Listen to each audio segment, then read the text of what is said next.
Technical analysis করতে গেলে RSI এর বিশেষ ভূমিকা থাকে সব সময়। আজকের ভিডিওতে আমরা একদম বেসিক থেকে জানবো আরএসআই কিভাবে দেখতে হয়, আরএসআই কখন আমাদের বাই করার সেল করার সিগন্যাল দেয় এবং আরএসআই এর ওপর নির্ভর করে আমরা একটা ট্রেডিং স্ট্র্যাটেজি শিখব। প্রথমে দেখি যে আরএসআই কে কেমন দেখতে হয়। তো তার জন্য আমরা এখানে ইন্ডিকেটরে যাব, এখানে গিয়ে সার্চ করব আরএসআই, পুরো নাম রিলেটিভ স্ট্রেংথ ইন্ডেক্স। এর ওপর ক্লিক করলে আমাদের চার্টের ভেতরে চলে আসবে। তো আরএসআই কে এইরকম দেখতে হয়। এবারে আমরা আরএসআই কে একটু ডিটেলসে দেখি। আরএসআই এর এই ডান দিকে দেখতে পাবো যে এখানে একটা 0 থেকে 100 এর একটা স্কেল আছে, আর এই স্কেলের ভেতরেই এই আরএসআই এর লাইনটা ঘোরাফেরা করে। এর ওপরে কখনো যায় না, 100 এর ওপরে কখনো যায় না, আর 0-র নিচে কখনো আসে না। আর বেশিরভাগ সময় এই 30 থেকে 70 এর দাগের ভেতরে ঘোরাফেরা করে। আর ডিফল্ট এখানে দুটো দাগ থাকে, 30-এর কাছে একটা দাগ থাকে আর একটা 70-এর কাছে দাগ থাকে। এবং এখানে আমরা একটা গ্রাফ দেখতে পাবো একটা ব্লু কালারের, যেটা হচ্ছে ওঠানামা করে। যখন এই ব্লু দাগটা গিয়ে এই 70-এর দাগকে টাচ করে ওপরের দিকে চলে যায় বা 70-এর দাগে টাচ করে, এটা আমাদের সিগন্যাল দেয় যে মার্কেট ওভারবট পজিশনে চলে গেছে। মানে ওই কোম্পানির শেয়ারটা প্রচুর পরিমাণে কেনা হয়ে গেছে। প্রচুর পরিমাণে কেনা হলে কি হবে, তার শেয়ার প্রাইস ওপরের দিকে চলে যায়। তো এখানে আমরা দেখতে পাচ্ছি যে আরএসআই এই 70-এর দাগে টাচ করেছে, মানে ওভারবট পজিশনে চলে গেছে। সে সাথে কি শেয়ার প্রাইসও ওপরের দিকে গেছিল? হ্যাঁ, শেয়ার প্রাইসও ওপরের দিকে চলে গেছিল। আর এই শেয়ার প্রাইস ওপরের দিকে গেছে বলেই এই আরএসআই এর এই দাগটা 70-এর দাগে টাচ করেছে। মার্কেট যা করবে তাকে ফলো করেই আরএসআই তৈরি হয়। তো মার্কেট যখন ওপরের দিকে যাচ্ছিল তখন আরএসআই আমাদের সিগন্যাল দিয়ে দিয়েছে যেখানে ওভারবট পজিশনে চলে গেছে। এবারে শেয়ার প্রাইস নিচের দিকে নামতে পারে, মানে সেল হতে পারে। সেটাই দেখতে পাচ্ছি যখন আমাদের আরএসআই সিগন্যাল দিয়ে দিল যে ওভারবট পজিশনে শেয়ার প্রাইস চলে গেছে, তারপরে শেয়ার প্রাইস নিচের দিকে নেমেছে। 100% কিছু গ্যারান্টি নেই যে নামবেই নামবে, বাট নামার সম্ভাবনা অনেক বেশি হয়ে যায়। ঠিক একই রকম যখন এই ব্লু লাইনটা এই 30-এর দাগে গিয়ে টাচ করে, যেমন এখানে টাচ করেছে, এটা আমাদের সিগন্যাল দিয়ে দেয় যে এটা মার্কেট এখন ওভারসোল্ড পজিশনে চলে গেছে, মানে প্রচুর পরিমাণে বিক্রি হয়েছে। যেহেতু মার্কেট এখানে ওভারসোল্ড পজিশনে চলে গেছে, তাহলে এখান থেকে হতে পারে শেয়ার প্রাইস এবারে ওপরের দিকে যেতে পারে। সেটা কি হয়েছে সেটা আমরা চেক করি। এখান থেকে শেয়ার প্রাইস কিছুক্ষণ ওয়েট করে তারপরে শেয়ার প্রাইস ওপরের দিকে গেছে, ওপরের দিকে গেছে। সেম জিনিস কি আমরা আগেও দেখতে পাচ্ছি, যেমন এখানে এই ব্লু লাইনটা গিয়ে 30-এর দাগে টাচ করেছে দেখতে পাচ্ছি, কিন্তু প্রপার কি টাচ করেছে সেটা বুঝবো কি করে?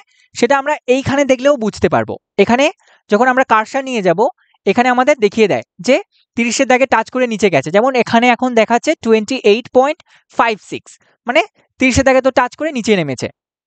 এটা আমাদের সিগন্যাল দিয়ে দিচ্ছে যে ওভারসোল্ড পজিশনে মার্কেট এখন চলে গেছে।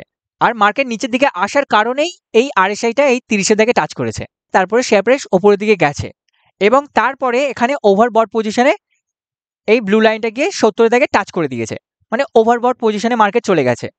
এবারে কি হতে পারে, এবারে শেয়ার প্রাইস নিচের দিকে নামতে পারে। এবং সেটাই আমরা সেম জিনিসই দেখতে পাচ্ছি যে এখানে যখনই সিগন্যাল দিয়েছে তারপরে শেয়ার প্রাইস নিচের দিকে নামা স্টার্ট করেছে। তার আগে চেক করি, তার আগে এখানেও দেখা যাচ্ছে, এখানে দেখা যাচ্ছে যে মার্কেট ওভার সোল্ড পজিশনে এখানে চলে এসেছিল, তারপরে শেয়ার প্রাইস ওপরের দিকে যাওয়া স্টার্ট করেছে এখানে। তার আগে চেক করি, যেমন এই জায়গাতে এখানে মার্কেট ওভার সোল্ড পজিশনে চলে এসেছিল, তার সাথে শেয়ার প্রাইস নিচে আছে। এখান থেকে কি হতে পারে, শেয়ার প্রাইস এবারে ওপরের দিকে যেতে পারে। সেটা কি গেছে? হ্যাঁ, সেটা গেছে, শেয়ার প্রাইস ওপরের দিকে গেছে। তারপরে এখানে ওভার বট পজিশনে চলে গেছিল, এই জায়গায় টাচ করেছিল 70-এর দাগকে, না 70-এর দাগকে টাচ করেনি। এখানে দেখলে দেখতে পাবো এখানে 70-এর দাগে টাচ করেনি, 70-এর দাগে টাচ হয়েছে এই জায়গাতে এখানে। এটা আমাদের সিগন্যাল দিয়ে দিল যে মার্কেট এখন ওভারবট পজিশনে চলে গেছে। তারপরে মার্কেট আবার নিচে এসে আবার উপরের দিকে যাওয়া স্টার্ট করেছিল। এবারে আমরা স্ট্র্যাটেজি দেখি যে কিভাবে আমরা মার্কেটে আরএসআই কে ব্যবহার করে ট্রেড করতে পারি। এই স্ট্র্যাটেজিটাকে ব্যবহার করতে গেলে আমাদের আরেকটা ইন্ডিকেটরের দরকার, moving average. Moving average simple, আমরা অলরেডি এই স্ট্র্যাটেজি নিয়ে ভিডিও বানিয়েছি মুভিং অ্যাভারেজের ভিডিওতে। আপনি যদি ওটা না দেখে থাকেন, আমাদের ডেসক্রিপশনে লিঙ্ক দেওয়া আছে, ওখান থেকে চেক করতে পারবেন। বাট আজ আমরা আরেকটু এক্সট্রা জানবো যে কেন এই স্ট্র্যাটেজিটা কাজ করে সেটা জানবো। তার জন্য আমরা এখানে ইন্ডিকেটরে গেলাম, এখানে গিয়ে এসএমএ সার্চ করে নেব। এসএমএ এসে গেছে, এর উপর ক্লিক করলে আমাদের চার্টের ভেতরে চলে আসবে এবং এর গিয়ে আমরা সেটিংটা একটু চেঞ্জ করে দেব, এটাকে 200-এ করে দেব। 200 ডে করে ওকে করে দিলাম। ঠিক আছে, আমরা এখন ডেলি টাইম ফ্রেমে আছি। এটা আমরা এখন ডেলি টাইম ফ্রেমে আছি, ডেলি টাইম ফ্রেম। আমরা এই স্ট্র্যাটেজি কেবলমাত্র ফান্ডামেন্টালি স্ট্রং, মার্কেট লিডিং এবং লার্জ ক্যাপ, মিড ক্যাপ কোম্পানির ক্ষেত্রেই অ্যাপ্লাই করব, অন্যান্য কোম্পানির ক্ষেত্রে অ্যাপ্লাই করতে যাব না। এই স্ট্র্যাটেজিটাকে আমরা কিভাবে ব্যবহার করব? তার জন্য আমাদের প্রথমে খুঁজতে হবে যে কখন শেয়ার প্রাইস 200 ডে মুভিং অ্যাভারেজের নিচে এসেছে। যেমন এখানে 200 ডে মুভিং অ্যাভারেজের নিচে শেয়ার প্রাইস এসেছিল, এটা আমরা ফার্স্ট খুঁজবো। তারপরে আমরা দেখব যে আরএসআই কি সেই সময় এই 30-এর দাগে এসেছিল, এই ব্লু লাইনটা কি 30-এর দাগে এসেছিল? হ্যাঁ, 30-এর দাগে এসেছিল। যখন এই দুটো কন্ডিশন মিট হয়ে যাবে তখন আমরা বাই করতে পারি। যেমন এই কন্ডিশন দুটো কোথায় মিট হচ্ছে সেটা আমরা প্রপার চেক করি। এখানে মিট হয়ে গেছে এই ক্যান্ডেলটায়, এখানে কি হয়েছে, এখানেও মিট হয়ে গেছে। তো আমরা এখানে একটা দাগ দিয়ে দিই, এর পরের ক্যান্ডেলে মিট হয়ে গেছে প্রপার। এখানে আমাদের তাহলে বাইং হতে পারে। আমরা এই স্ট্র্যাটেজি অনুযায়ী দু জায়গায় সেল করতে পারি। ফার্স্ট হলো যখন এই ব্লু লাইনটা গিয়ে 70-এর দাগে টাচ করবে এবং তার সাথে 200 মুভিং অ্যাভারেজের ওপরে শেয়ার প্রাইস থাকতে হবে। তো যখন এই দুটো কন্ডিশন একসাথে মিট হয়ে যাবে তখন আমরা বিক্রি করতে পারি। আমাদের এই দুটো কন্ডিশন কোথায় মিট হয়ে যাচ্ছে? এখানে মিট হয়ে যাচ্ছে। তাহলে আমাদের বাইং হয়েছে এই জায়গায় নেক্সট ক্যান্ডেলে, আর সেলিং করব আমরা তার পরের ক্যান্ডেলে। এখানে আমাদের মাত্র 5.94% প্রফিট হয়েছে, তো তেমন তো কিছু প্রফিট হয়নি। এটা হচ্ছে 1 নম্বর সেলিং পয়েন্ট ছিল। 2 নম্বর সেলিং পয়েন্ট হচ্ছে যখন অল টাইম হাইকে ছোঁবে। যেমন অল টাইম হাই কোথায় ছুঁয়েছে? এই জায়গাতে। তো আমরা এখানে বিক্রি করতে পারি। তো আমরা এখানে কিনেছি আর এখানে আমরা বিক্রি করেছি। এখানে 13%-এর আমাদের প্রফিট এসেছে। এটা একটা জায়গা। এছাড়া আমরা আরো চেক করি তারপরে কি হয়েছে।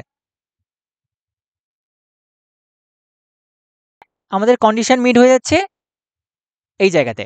হ্যাঁ, এখানে 30-এর দাগে টাচ করেছিল, এখানে এখন 27.40, মানে 30-এর দাগে তো টাচ করেছিল। তো আমাদের এখানে বাইং হবে। সেলিং হবে কখন? যখন 200 ডে মুভিং অ্যাভারেজের ওপরে শেয়ার প্রাইস চলে যাবে, তার সাথে এই 70-এর দাগে গিয়ে এই ব্লু লাইনটা টাচ করবে। যেমন কোথায় হয়েছে সেটা আমরা দাগ দিয়ে দিই। এখানে কন্ডিশন মিট হয়ে গেছে। তো তারপরের দিন আমরা এখানে বাইং করব আর তারপরের দিন আমরা এখানে সেলিং করব।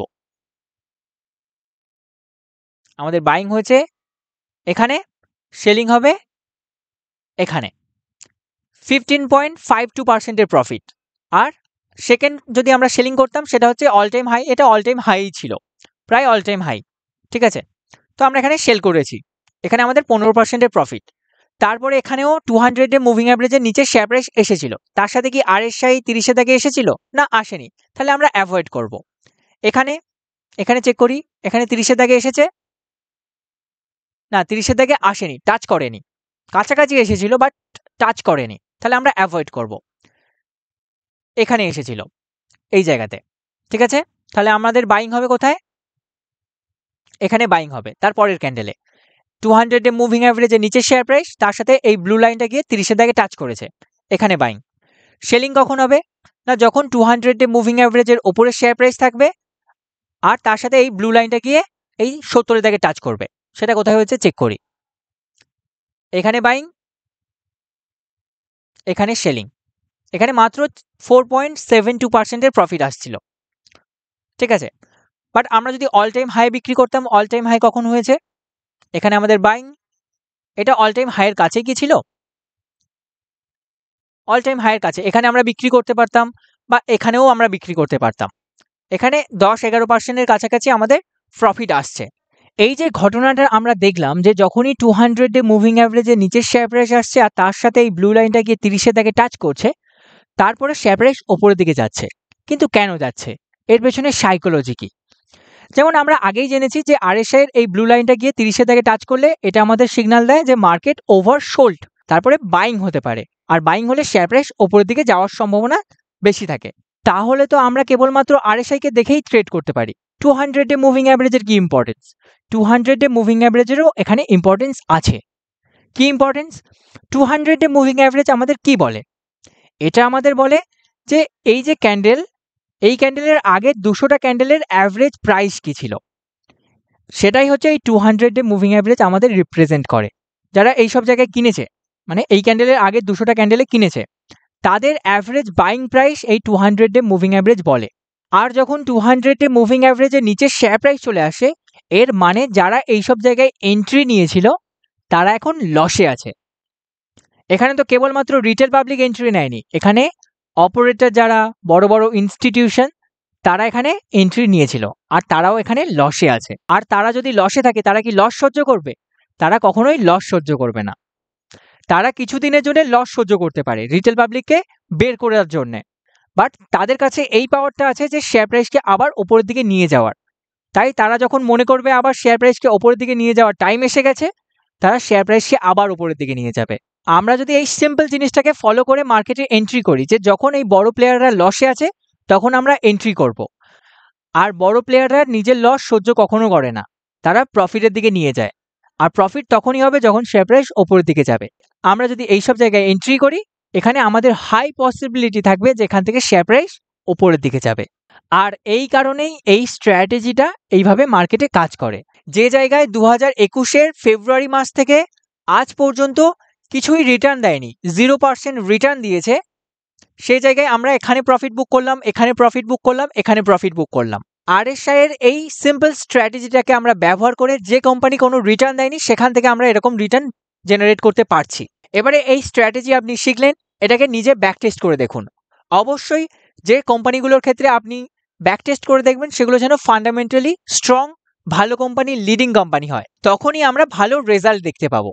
এখান থেকে শিখুন, নিজে ব্যাক টেস্ট করুন, নিজে সিদ্ধান্তে ট্রেড করুন, এবং যখন ট্রেড করবেন তখন প্রপার ডিসিপ্লিনের সাথে ট্রেড করুন।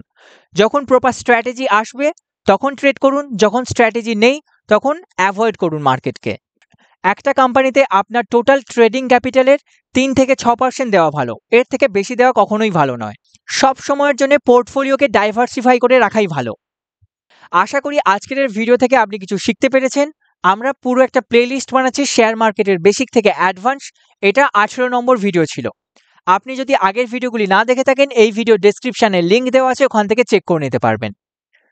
ভিডিওটি ভালো লাগলে অবশ্যই লাইক দেবেন, আগামী দিনের ভিডিও দেখার জন্য চ্যানেলটি সাবস্ক্রাইব করবেন, এবং আপনার বন্ধু ফ্যামিলি মেম্বার যারা শেয়ার মার্কেটে নতুন আসছে তাদের সাথে অবশ্যই শেয়ার করবেন। শেয়ার করার মাধ্যমে আমরা একসাথে গ্রো করতে পারবো। আবার দেখা হবে নেক্সট ভিডিওতে। ধন্যবাদ।